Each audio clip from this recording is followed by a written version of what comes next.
going now. A little red light. Okay, I want you to tell that story about you guys coming west. I put a piece of... You How guys. far west you want to go? Well, I want you to start where you started. Where did you start? We caught the train at Neodesha, Kansas. We did? And, yeah. We didn't stop in Altoona. It's going to take a while. And we went back through Altoona, the hometown, and wove. Wove away. And wove as they went by. And they weaved back at us. Well, did you hop the train or did you have a ticket? We didn't have any ticket, I'll tell They you. didn't sell tickets for this. On freight trains. Oh. Side door Pullman. Anyway. And when you jumped on the train, was there anybody else there along with you? Oh, there must have been. There was five Well, of your us. brother. Oh, five of us. Yeah. And y'all They- jumped in the same car? They hauled more people than they did freight in them days. The saddest part of the whole trip was way over there in Montana somewhere. It was a nice hot day, and all us those had both boxcar doors open, and they stopped this train way out there in the Tules, and they said, "Shut one of those doors, so this train's a pulling harder than a loaded one." See, the wind was coming in both doors and hitting the back of the boxcar, just dragging like crazy. And that's somewhere in Montana we saw our first glacier rocks, nice round rocks, and never seen anything like that. Where we come from, the rocks had sharp corners on them. So did you pick up a few? Oh, well, we probably did and threw them, but thought what nice ammunition they'd be if you was in the right place. The best rocks I ever seen is over there in Idaho somewhere. I don't know, I've never been able to find them since. Back where we come from, we used to throw frozen cow chips at each other. For fun, huh? Yeah, it's fun. But they Are you in pain, Colleen? Yeah. had nice big round rocks about that big, just perfectly round and everything.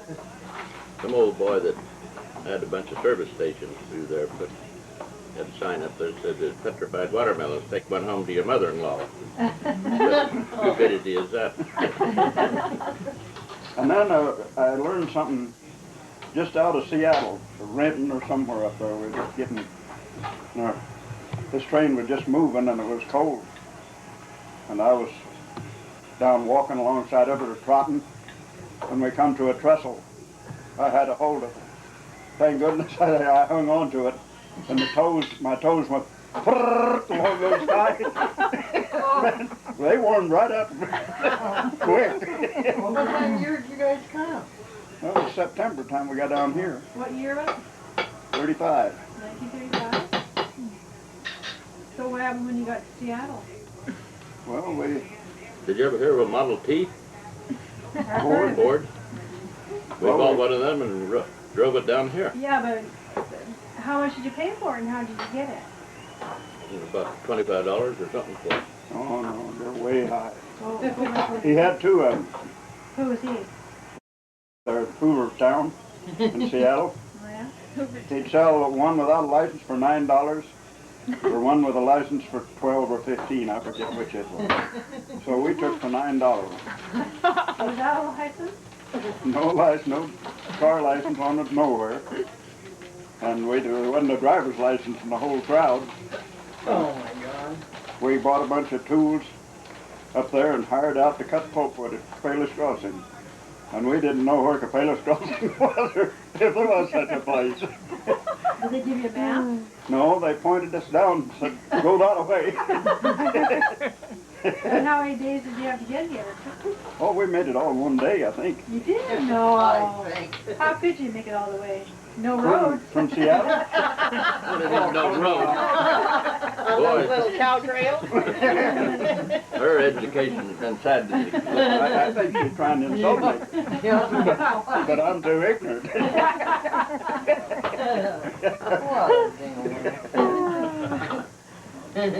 So we went to cutting pulpwood. Well, how did you find it then? Oh, we was, You want some more, Helen? well, we got here in the middle of the night, really. And we went through the crossing, we didn't know where we was, and drove up on the hill. I think they called it Waldman Road then, or Pacific Beach.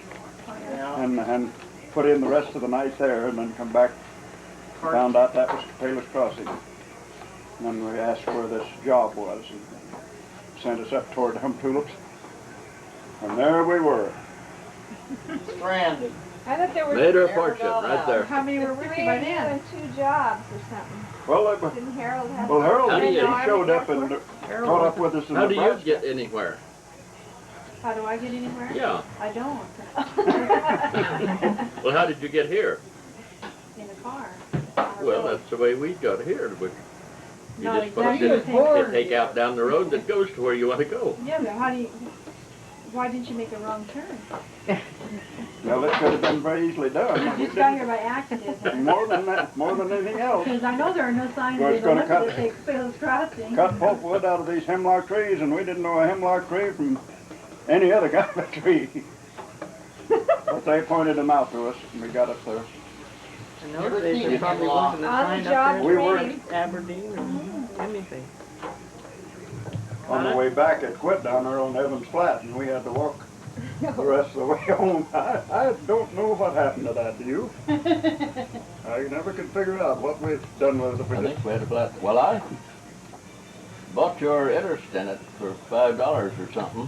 Oh, boy. I couldn't And, remember what happened to it. I don't remember from there whatever did happen to it. Probably You just give laid a down mighty and good died. price for it. You probably got took. Hell. Probably just laid down and died there. You go up there and look through the brush, it's probably still out there. It could be. I never could figure out what happened to it. But when we was trying to start it, or when it was running after dark, the wiring on it leaked, and there was little flashes of light all over and around that engine. That's the one that run it all. Like sparklers going down the road.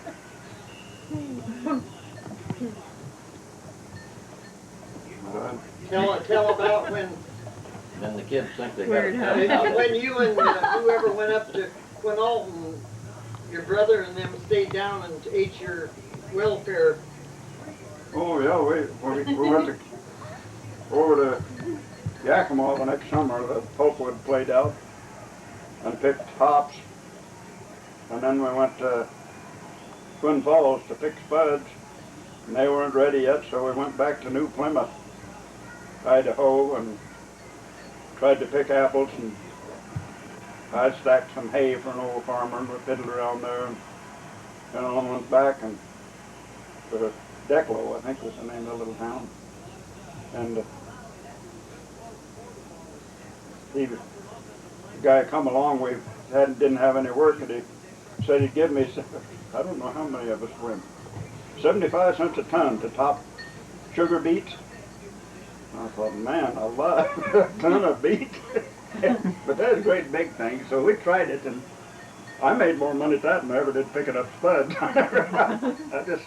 My back just wouldn't take that picking up spuds.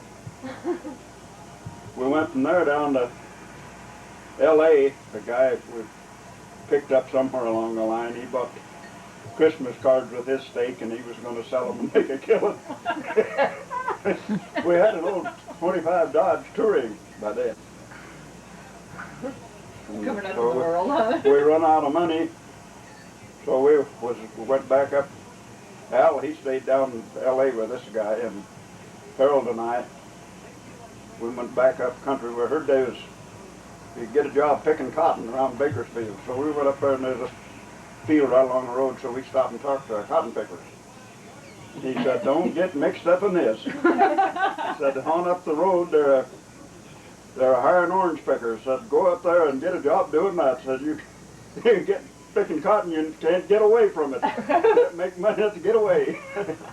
So we went up there and picked oranges, and that's about all we had to eat till the first payday. We just ate oranges. Can you imagine that? The canker sore. Too much apple. It was a great deal. Then Al showed up pretty soon. The Hungry. Christmas card Born orange. deal wasn't working good out, I guess. How did that deal work out? You went sold Christmas cards to that other guy, you mean? This other guy did. Oh, you didn't go sell them. I think we paid 4 bits a box for them, and he sold them for $1 a box. He kept us in gas all the way down there selling cards. Some old poor storekeeper in Mojave Desert, he stopped there and conned him into taking some of them for gasoline. He wouldn't buy them, wouldn't part with cash, but he traded some for gasoline.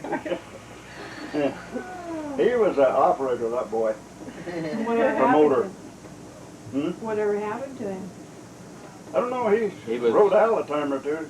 Something about a couple of good deals he had. Yeah.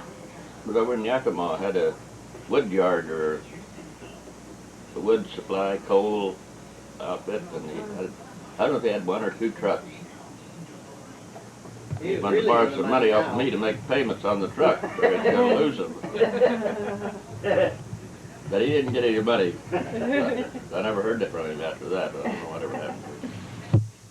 Look for another sucker. And closer further with the A other what? fingers. Battery based radio. Oh. Well, isn't that the times of the grapes of wrath? There. There. Ever get down and out and I am. have to travel on a freight train? I don't think I will, but I hope not. If- I wouldn't get those Don't pictures. be up on top of a boxcar if you got to go through a long tunnel.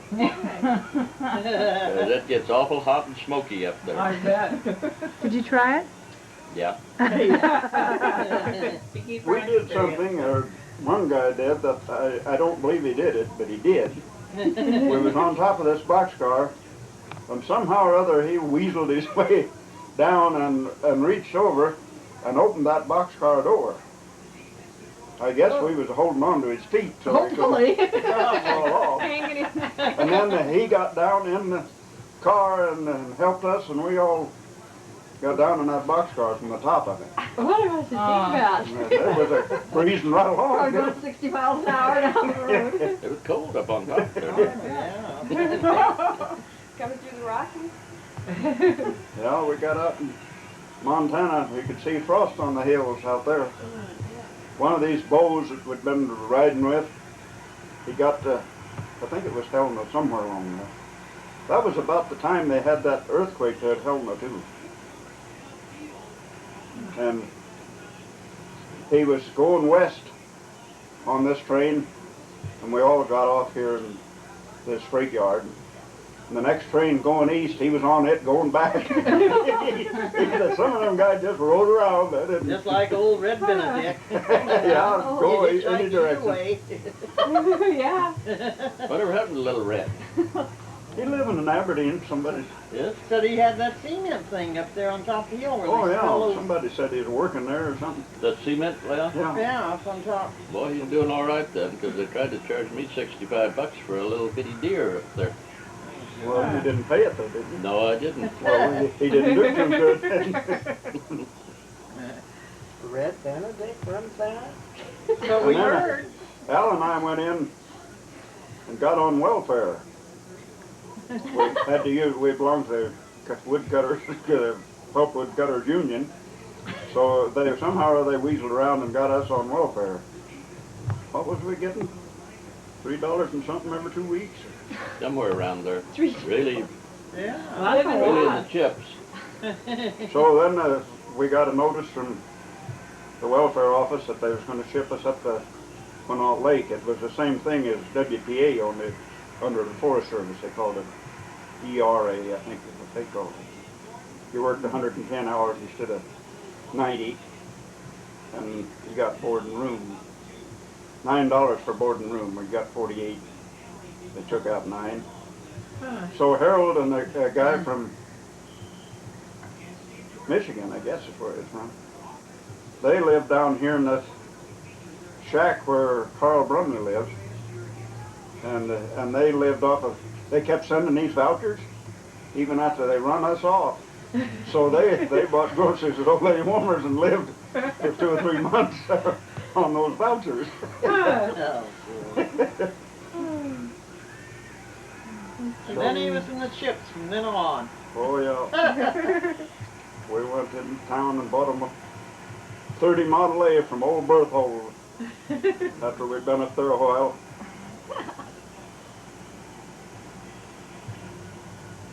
What year was that? Was it a brand new one? Oh, no. 37. Christ, boy, they wouldn't let us in where they had the new ones.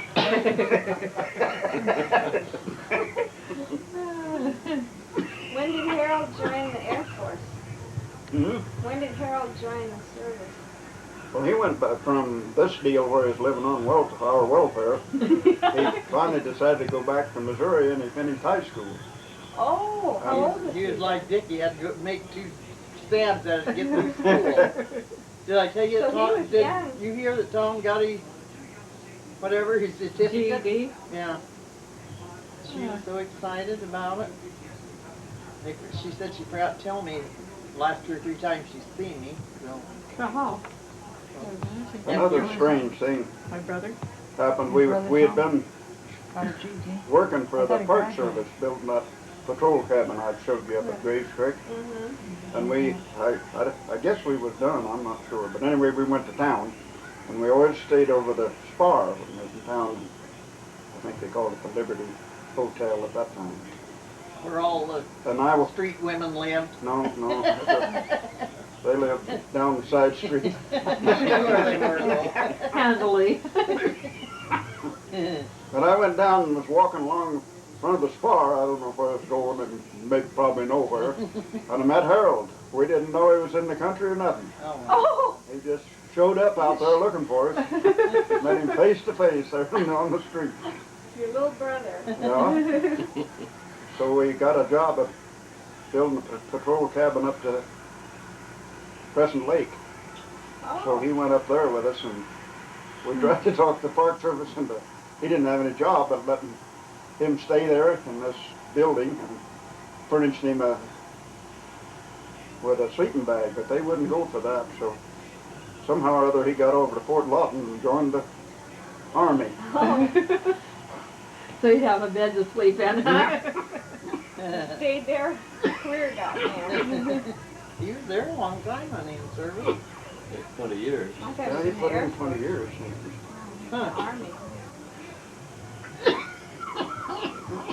But he was in Alaska on Pearl Harbor Day. A bunch Oh. of them went, rented a plane and flew him into some